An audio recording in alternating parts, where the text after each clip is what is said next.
Bienvenidos, estamos en nuestro tercer round con Jorge Lasarte. Y Jorge, nos tienes que contar cómo así tu entrada al Ejecutivo con el presidente Eduardo Rodríguez Brizé.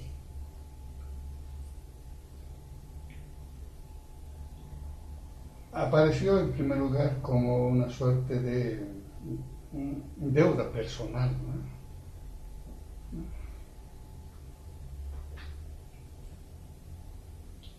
Conmigo mismo y con alguna gente, porque como ya había estado ejerciendo en los años anteriores este rol de analista,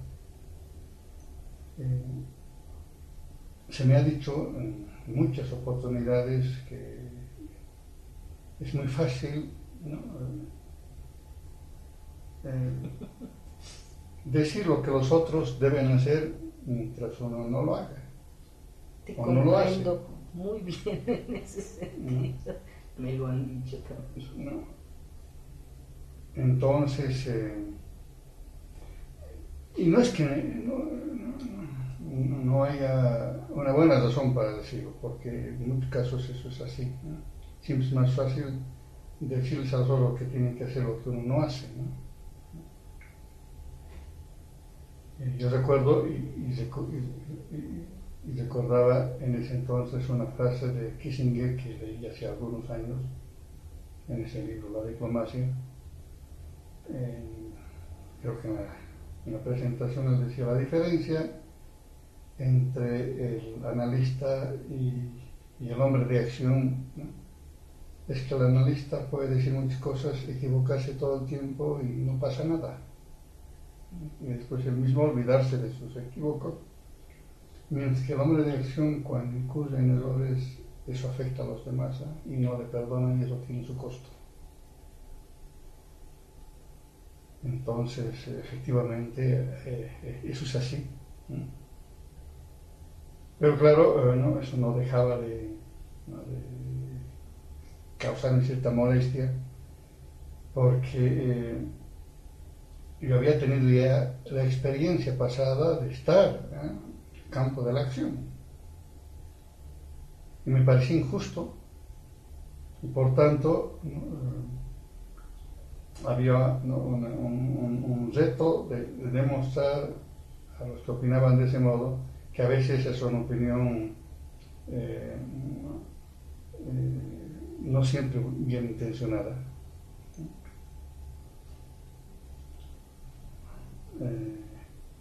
De demostrar que lo que uno pide que los demás hagan es lo que también uno está dispuesto a hacer si es que el escenario fuera distinto.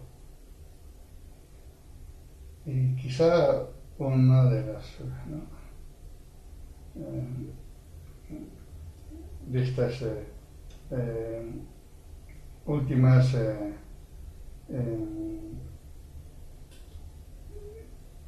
quizás hasta descalificaciones fue justamente en el gobierno de Carlos Mesa, con uno de los periodistas que era muy próximo a él, que me lo dijo públicamente. Claro, no lo recibí muy bien, ¿no?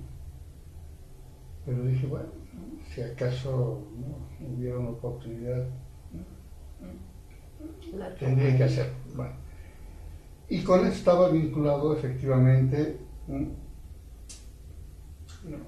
La idea que uno tiene de demostrar de que eso que se pide a los demás uno está dispuesto a hacerlo. Y que uno tiene las ideas claras, o uno cree que tiene las ideas claras, y que teniéndolas, no hay ninguna razón para no hacerlas si la oportunidad se presenta. Y que de huir, ¿no? Esa oportunidad no era aceptable moralmente.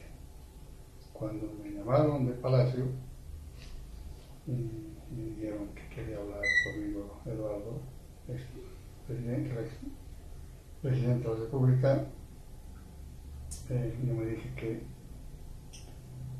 no tenía otra alternativa que aceptar solo que había que pedirle que sea en el campo en el que uno está dispuesto a hacer algo y uno sabe cómo hacer las cosas.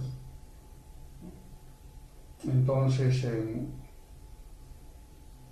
fue esa razón personal, ¿no?, la que primó para que aceptara, fuera de la razón, digamos, ya colectiva.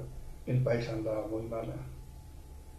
Igual uno que ha estado trabajando en los últimos años sobre temas del ámbito, ¿no?, social y político, entonces decía, bueno, ¿no?, hemos estado también, ¿no?, insistiendo sobre cómo hay que hacer las cosas, y ahora hay que demostrar que uno puede hacer esas otras cosas pasando del campo del pensamiento al campo de la acción, y dejar de ser simplemente analista. Y a propósito del analista, en realidad yo descubrí eso que se llama analista estando en Europa,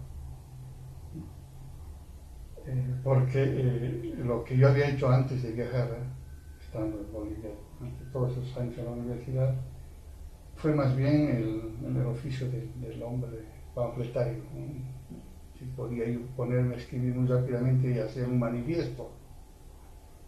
Cuando entré a la Escuela de Altos Estudios, me dijeron sobre qué quería trabajar, puesto que esa es la primera obligación que uno tiene que cumplir estando inscrito, un proyecto de investigación.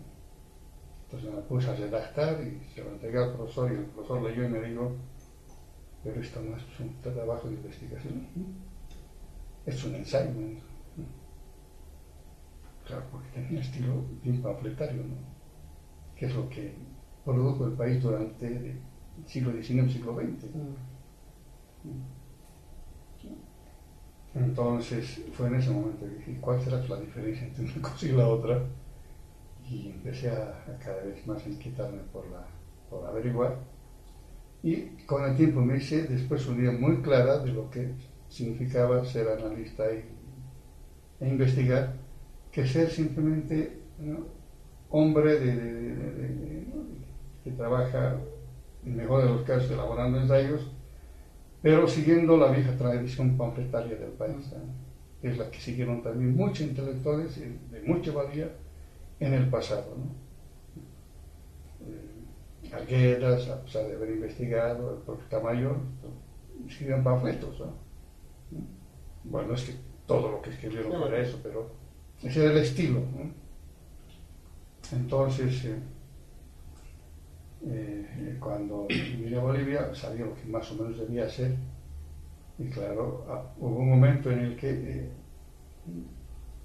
y eso pareció insuficiente, en más de una ocasión, ¿no?, hubo, ¿no?, la posibilidad de salir del campo del análisis o del campo del pensamiento al campo de la acción, y por distintas razones eso no pudo darse, y cuando me llamó Eduardo, bueno, me hicieron llamar y después hablé con él, ¿no? Bueno, fueron esas razones personales las que empezaron, la necesidad de hacer algo para que el país encuentre alguna otra salida que no fuera el continuar con su proceso de ingobernabilidad política. Y estando en Palacio, me ofrecieron ser ministro, entonces no le acepté. Me dije, yo si puedo trabajar, quisiera trabajar en lo que sé hacer, creo que sé hacer, y lo que hay que hacer es trabajar un pacto político para buscar una salida electoral. Constitucionalmente es eso lo que tiene que hacer el presidente ahora. Creo que puedo hacer eso, y es en eso que puedo cooperar. De ese modo salió la idea de delegado presidencial en asuntos políticos, ¿no? Y fue, creo, una buena experiencia, porque al final hubo ese pacto político demasiado complicado para armar, extremadamente complicado, porque habían demasiados conflictos y demasiados actores con los cuales ponerse de acuerdo. Empezando por ¿no? Normalizar las relaciones entre el poder ejecutivo y el poder legislativo, que estaban rotas, ¿no? Y el delegado presidencial de Carlos Mesa no podía visitar el Parlamento, ya no los recibía, ¿no? Entonces era imposible, ¿no?, cualquier pacto político que al mismo tiempo no comprometa al Parlamento, habida cuenta que no se trataba solo de convocar elecciones para el presidente, sino que la gente quería que se cambie todo. Es decir, Parlamento más, ¿no? Es decir, que había que hacer varias elecciones a la vez, para eso había que convencer al Parlamento, que decidan todo. ¿Qué hacer? Claro. Suspender entonces, su propio mandato constitucional, adelantarlo, ¿no? Pero eso no era fácil porque se implicaba para muchos diputados su ingreso mensual, pues, y se ganaba bien, eso era lo que tenían. Y había que, además, obtener mayorías en el Parlamento. Pero además no era el único problema, un gobierno demasiado débil. En realidad éramos 5 personas, ¿no? Era todo lo que teníamos, ¿no? Para un país desordenado, lanzado, desbordado, volcánico en los conflictos, ¿no? Y había que convencer a todos que lo mejor que se podía hacer en ese momento era no precisamente resolver los problemas, pero encontrar una salida antes de que se vienten, ¿no? Yo recuerdo que todos los días nos informábamos de la cantidad de conflictos que había. Entonces, teníamos alrededor de 40 conflictos todos los días. O sea, era imposible atender tantos conflictos a la vez, ¿no? Sobre todo para un gobierno que tenía solo una misión constitucional, que era convocar elecciones, ¿no? Y no fue fácil convencer a los mismos partidos, empezando por el NASA, que estaban con una agenda distinta, ¿no? Estaban pensando en las elecciones constitucionalmente ya fijadas antes de la transición, que debía ser en 2007, y muchos de los partidos, que además estaban muy fuertemente debilitados, querían tiempo para recomponerse, y había la idea de que era mejor, ¿no?, que la transición termine el periodo constitucional y que no hayan elecciones, ¿no?, anticipadas, ¿no? Y llegaron esas ideas y propuestas al gobierno, y Pedro Alto fue muy firme en todo eso para decir: no vamos a aceptar ninguna prórroga porque eso no es constitucional, y si ustedes insisten, simplemente nosotros nos vamos a ir en la fecha fijada, porque había una convocatoria que había sido emitida. Pero después de estas negociaciones con todo el mundo, ¿no?, para que esas elecciones anticipadas, ¿no?, excepcionales en la historia del país, se produzcan, y poner eso, ¿no?, a tono con todo lo que eran, ¿no?, intereses partidarios, intereses, ni siquiera habían partidos ahí, porque cuando nosotros discutimos con los partidos políticos siempre había otra facción que decía: pero ese no representa a nadie, somos nosotros con los cuales hay que hablar.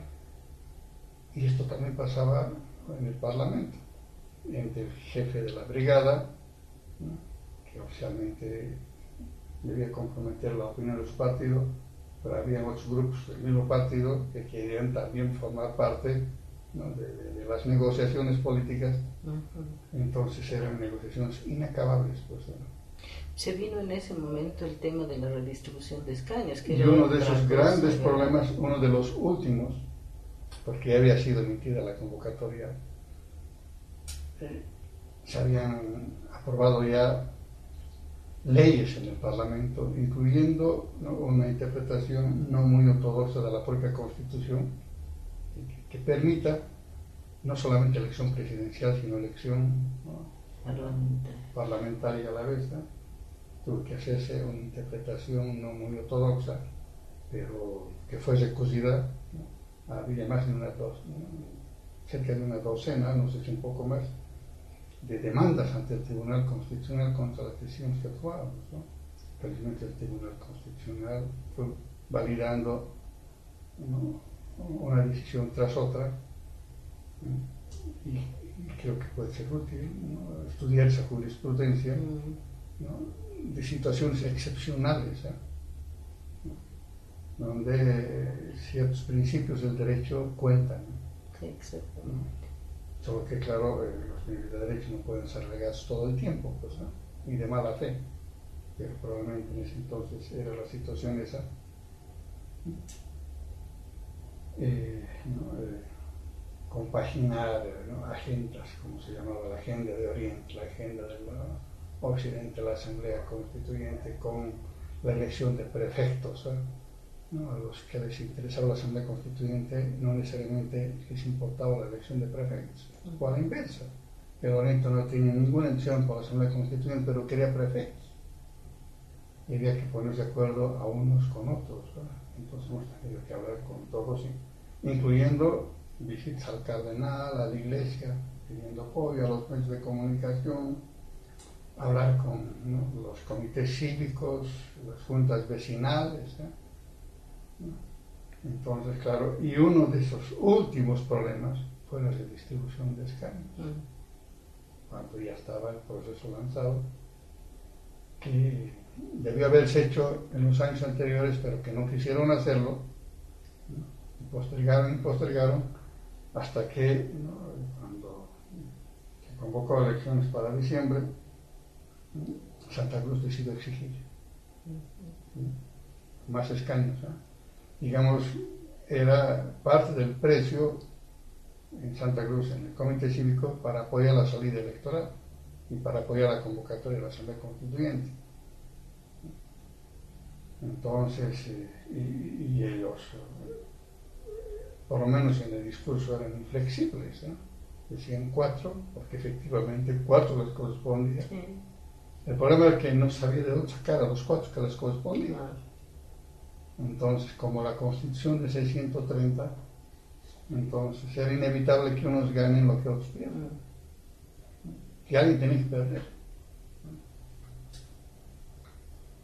Y claro, como eso era así, ¿no? Entonces los que en realidad perdían eran los departamentos del occidente, allí donde más era muy fuerte, ¿no? Oruro, Potosí y también La Paz. Los comités cívicos de Santa Cruz se pusieron en huelga de hambre, los de Potosí también en huelga de hambre, los de Oruro en huelga de hambre, y nosotros al medio intentando convencer a unos y a otros con fórmulas salomónicas, que es lo que finalmente salió, pero que en un principio, ¿no? Todavía no había hecho camino, que era que Santa Cruz no gane tanto, pero gane algo, y el occidente no pierda tanto, pero pierda algo. Es decir, ese fue el razonamiento con el que trabajamos, solo que el camino fue muy espinoso, ¿no? Siendo un gobierno débil, no queríamos imponer ninguna decisión a nadie, pero tampoco, ¿no? Teníamos la certeza en un principio de por dónde podría salir. Entonces, dejamos que los comités cívicos se reúnan entre sí como que se reunían. Había en los últimos días, antes de tomar la decisión final, una reunión de comités cívicos en Santa Cruz, de todos ellos, ¿no? A ver si se ponían de acuerdo. Claro, era imposible se poner de acuerdo, porque ningún comité cívico, ningún dirigente del comité cívico quería asumir la responsabilidad de explicar a su departamento por qué había cedido un diputado. Pero querían reunirse. Entonces dijimos, bueno, dejaremos que ellos, ¿no? se reúnan. Si se ponen de acuerdo, mejor para nosotros, y eso simplemente lo emitimos como decreto supremo, porque el Parlamento, que teóricamente estaba en funciones, en la práctica ya no funcionaba. Porque una vez que se aprobó la ley, ¿no? de convocatoria, la ley y el decreto, ya nadie más se movía hacia la ciudad de La Paz. En los hechos el Parlamento había dejado de existir, existía solo en derecho. Entonces, a falta del Parlamento tenemos que tomar nosotros decisiones, como que en una de esas resoluciones ese es el argumento que presentamos, ¿no?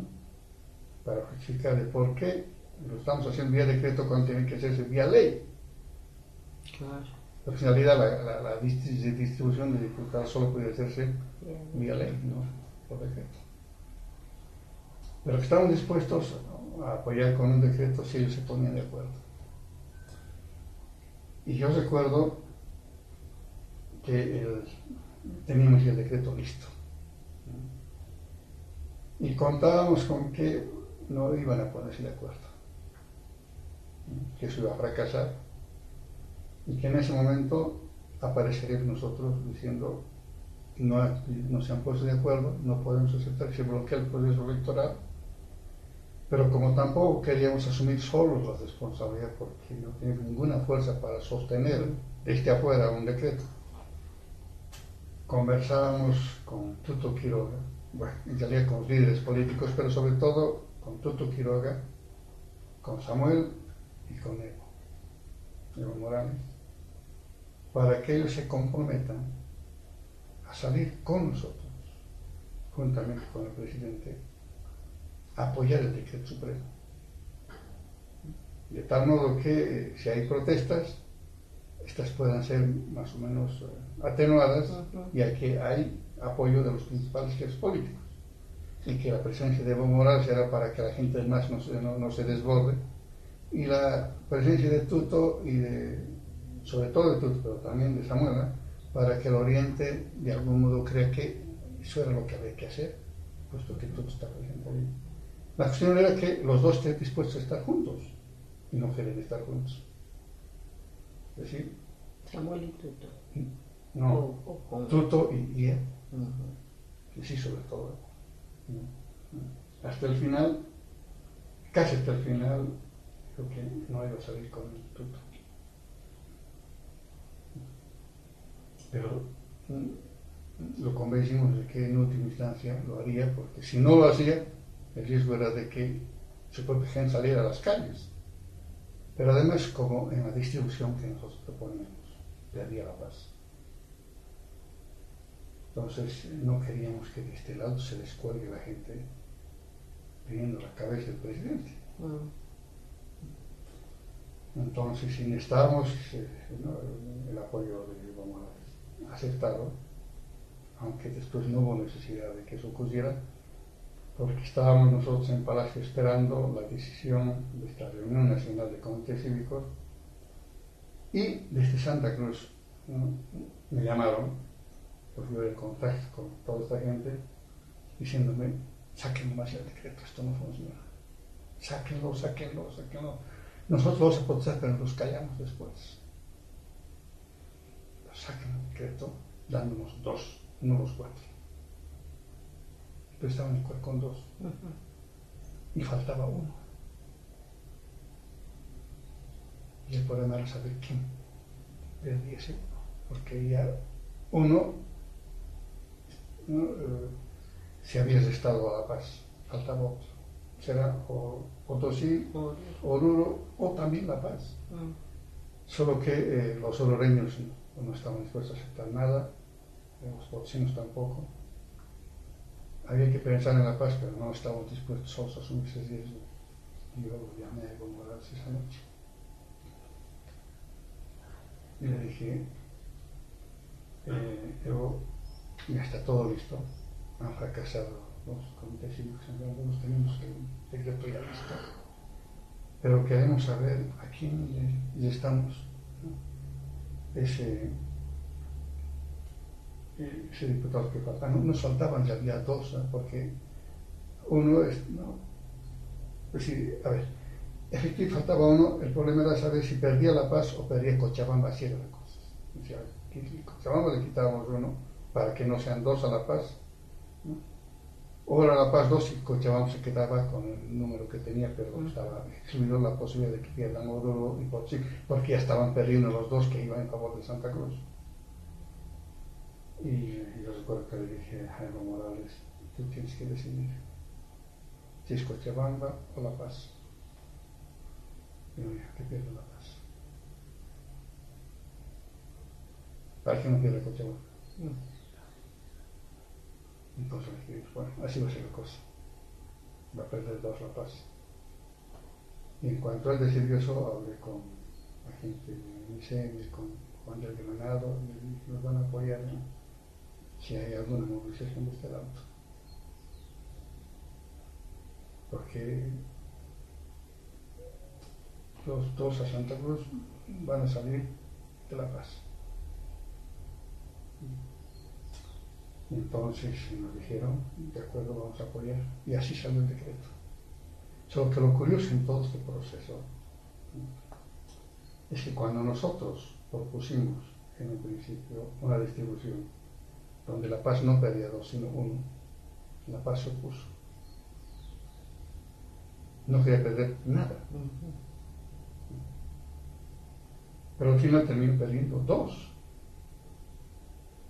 Solo porque sus dirigentes, en ese entonces, cuando el Parlamento tenía que haber aprobado, había una reunión del Parlamento y tomaba conocimiento de la propuesta del Poder Ejecutivo. La Paz perdía 1, no 2. La Paz empezó a oponerse, a perder 1. Y como no había apoyo de La Paz, los Santa Cruz empezaron también a flaquear y fracasó. Y al final, en lugar de perder 1, perdieron 2. Claro, porque nadie quería asumir la responsabilidad, ¿no?, de que había que dar un paso atrás para viabilizar el proceso electoral que beneficiaba finalmente a todos, ¿no? Entonces preferían que sea otro el que asuma la responsabilidad como el Poder Ejecutivo, y al final cuando asumimos, ¿no?, teniendo en cuenta la situación de fuerzas en ese momento y la decisión que fue en realidad así, ¿no?, de Evo Morales, ¿no?, al día siguiente La Paz casi no dijo nada. Protestaron los de Santa Cruz porque eran solamente 2, creo que era 4, y luego se callaron todos. Pero tuvimos un último problema y perdía pequeño de Potosí. Perdía 1, perdía un diputado uninominal y se entraron en huelga de hambre, diciendo que finalmente ya aceptan perder 1, pero que en ningún caso aceptaban perder un uninominal. El valor de la uninominalidad para ellos era tan grande, es decir, Pluri sí. saquen 1 del pluri, ¿no? Entonces, tenemos que reunirnos con ellos en Palacio y decir que no se metieron. Es decir, sabiendo que no era muy legal. Y era razonable, pero no. Sí, no, seguro que era razonable. Pero es que eso por ley tiene que decidirse. Y otro decreto. Cambiando el número si la distribución de uninominales y plurinominales en todo el país, porque yo estaba en ley. Claro. Estaba en la ley electoral. Claro. Y con el decreto hemos tenido que cambiar esa distribución con una resolución de menor valor jurídico que la ley, pero lo hicimos y al final Tuvo legitimidad. sí, porque la gente terminó apoyando y el Tribunal Constitucional avaló las resoluciones del organismo electoral. Creo que algunas demás todavía quedaron pendientes, no estoy seguro de eso. Pero entre tanto, la fecha tuvimos que moverla, pues, ¿no? Hemos tenido que postergar la selección de principios de diciembre a fines de diciembre, al 20 de diciembre. Fue el 18 de diciembre. Sí, 18-20. 18, bueno, ¿no? sí. Y como se postergaba eso, hay que postergar también la apertura del nuevo Congreso. Entonces decidimos que sea el 22. De ahí viene la idea del 22 de enero, que festeja ahora el gobierno, que no tiene nada que ver con ningún acontecimiento histórico, sino con una fecha que apareció por azar. Porque, en fin, que el Congreso empiece a funcionar el 6 de agosto se entiende, pero que inaugure, ¿no?, sus labores legislativas el 22 de enero, eso no tiene ni apoyo constitucional ni nada. Y hoy es feriado nacional. Exactamente, ¿no? Fuera de que eso, ese 22 de enero, ni era constitucional, era una situación excepcional que había que después compaginar por ley, con lo que decía la Constitución. Pues estaban adelantando varios meses. Claro. ¿No? Y no se podía esperar. Exactamente. Pero había que volver al 6 de agosto y hasta ahora no se ha vuelto. Entonces sigue habiendo una fecha constitucional que dice el 6 de agosto se inaugura el periodo de sesión, pero un 22 de enero, que desde el 2006, inaugura también, no legalmente, pero nos ha admitido legalmente las sesiones del Parlamento. Entonces, bueno, si funcionara el Tribunal Constitucional, ¿no?, recurriría al Tribunal Constitucional pidiendo la nulidad de los actos del Parlamento, y probablemente ganaría, porque no hay nada que lo ampare desde el punto de vista constitucional, es así como tiene que hacerse. Ni el informe del presidente, que tiene que hacerlo el 6 de agosto y no el 22. Pero en fin, es ese trabajo que hicimos y nosotros nos salimos del Palacio muy satisfechos de todo lo que hicimos, pero nos dimos cuenta de algo que no era ninguna novedad, pero allí ya lo estábamos viviendo, porque es un país desquiciado. Y donde se pone el dedo se estallaba todo. Había la necesidad absoluta de cambiar el país. Y para eso había que tener la fuerza social suficiente como para arrastrar al país en alguna dirección. Y esa fuerza tenía que ser comparable, decíamos en el Palacio, a aquella que tuvo la manera en los años 50. Y que lo arrastran con su magnetismo al país, entonces dieron un horizonte, porque el país estaba desquiciando. En ese momento y todos los años anteriores, pues, ¿no?, las hipótesis de descuartizamiento del país, de guerra civil en el país, eran muy comunes en las cancillerías latinoamericanas, ¿no?, y de Estados Unidos. Entonces, pero en fin, fue una prueba interesante, ¿no?, estos meses de transición, y la demostración de que, a pesar de todo, podemos entrar a procesos de cierta razonabilidad, que, digamos, no es la normalidad de política en el país, cuando los interlocutores fundamentales suelen cambiar. Tuvimos acceso, ¿no?, a todos, podíamos hablar con todos. No estábamos con ninguno de ellos, y en un cierto sentido fuera de cada uno de ellos, por encima de ellos, ¿no?, en otros aspectos, que permitía que no encontraran suspicacia en las cosas que proponíamos, ¿no?, que las aceptaran finalmente, porque no había nada que ellos creyeran que podía sonar, ¿no?, a juego no limpio. Entonces, bueno, esta fue también la experiencia en la Corte Nacional Electoral, cuando los partidos estaban con nosotros, eran distintos de cuando eran hacia afuera, diariamente y entre ellos. Con nosotros tenían un comportamiento distinto. Entonces, el interlocutor principal es demasiado importante como para dar confianza a los demás. Y cuando los demás encuentran cierto umbral de confianza, entonces suelen también ellos mismos cambiar su propio comportamiento. Y encontrar, que es lo que ha faltado siempre, o la mayor parte del tiempo, entre los actores políticos y sociales en Bolivia, ser más razonables, de todo. Y encontramos esa razonabilidad, que no debiera ser una pauta permanente de comportamiento, ¿no?, que parece no existir, porque no es eso lo que se observa todo el tiempo.